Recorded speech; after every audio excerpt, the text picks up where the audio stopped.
They've announced a few days ago that they're going to move a lot of their manufacturing business to Mexico. I'm just notifying John Deere right now.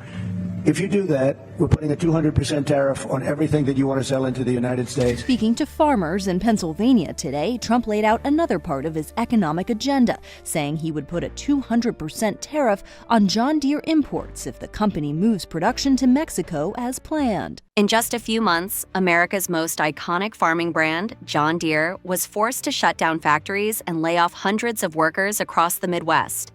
No trade war, no pandemic. Just a small change at the Canadian border, and the whole machine froze. No tariffs, no loud declarations, just a technical adjustment in Canada's supply chain inspection rules. And crucial machine parts got stuck at the border. Amid global shortages and inflation, Canada tightened controls on transport standards, certification, and import clearance. The result?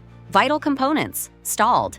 And since the U.S. has long relied on a seamless trade corridor with Canada, that reliance turned into vulnerability overnight. This wasn't a blockade, it was a bureaucratic bottleneck dressed in paperwork and policy. What used to take hours now takes weeks. Every shipment needs extra documentation, random inspections, and new routing compliance. And for just-in-time manufacturing like John Deere's, those delays are a death sentence. Since mid-2024, John Deere has cut over 600 jobs in Iowa and Illinois, two of its largest production hubs. Officially, it's called strategic adjustment, but analysts say it's a supply crisis in disguise. One engineer in Ottumwa, Iowa, revealed, "We've got steel frames and engines, but no hydraulic sensors, no control modules, so nothing runs." And it's not just the factory. Local diners, hardware shops, subcontractors, they all took a hit in Q3. Assembly lines are frozen, shift schedules slashed, overtime gone. Some workers say they now spend more time waiting than welding, and with paychecks shrinking, entire communities are tightening their belts. You can't delay a harvest because you're missing a gearbox. Yet, that's what happened to over 2,000 farmers during July and August 2024. With no replacements in stock, dealers across the Midwest could only apologize. Some farmers rented foreign machines. Others postponed planting. A Nebraska dealership even started testing European brands like Fent.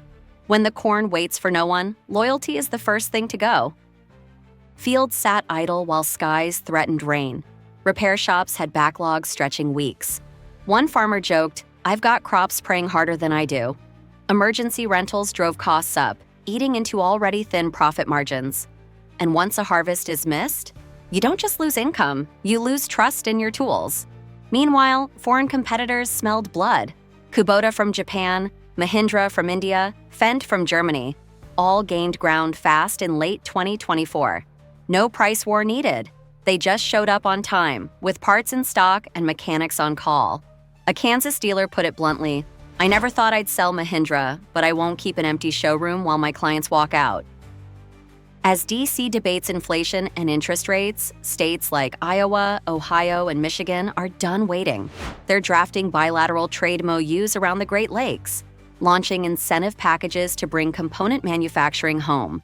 No instant results yet, but the message is clear. Local leaders are done trusting federal readiness in times of crisis. The John Deere disaster isn't just about tractors, it's a wake-up call. Even the safest partner can become a bottleneck. Even the most stable supply chain can break.